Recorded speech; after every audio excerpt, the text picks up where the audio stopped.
పిల్లలకి రోజు ఏ భోజనం పెడుతున్నామో అదే భోజనం గౌరవ ముఖ్యమంత్రి గారికి మనం పెడదామని చెప్పా. ప్రత్యేకంగా టేబుల్ ఏర్పాటు చేయాల, ప్రత్యేకంగా కుర్చీలు ఏర్పాటు చేయాల. మన పిల్లలు కింద కూర్చుని భోజనం చేస్తారు. అదేవిధంగా గౌరవ ముఖ్యమంత్రి గారు కూడా కింద కూర్చునే భోజనం చేస్తారని నేను చెప్తాను జరిగింది. ఇది మీ అందరికి ఎందుకు చెప్తున్నానంటే, ఆ భోజనం తినిన తర్వాత నేను గౌరవ ముఖ్యమంత్రి గారు హెలికాప్టర్లో 30 నిమిషాలు ప్రయాణం చేశా. ఆ 30 నిమిషాలు మన పిల్లలు తింటున్న భోజనం గురించి మాట్లాడారు.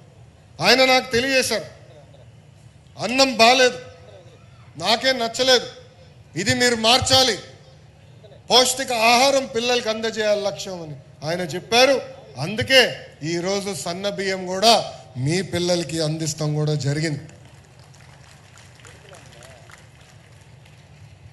నేను విద్యాశాఖ మంత్రి అయినప్పుడు మంత్రి నారాయణ మాస్టర్ గారు వచ్చిన పక్కన కూర్చున్నారు. బయట ప్రపంచం అందరూ అనుకోవచ్చు నారాయణ మాస్టర్ గారి లక్ష్యం ప్రభుత్వ పాఠశాలలు మూసేయాలని, కానీ అది కాదు. ఆయన లక్ష్యం ఒకటే, ప్రభుత్వ పాఠశాలను బలోపేతం చేయాలి, మెరుగైన విద్య ప్రభుత్వ పాఠశాలలో అందజేయాలని.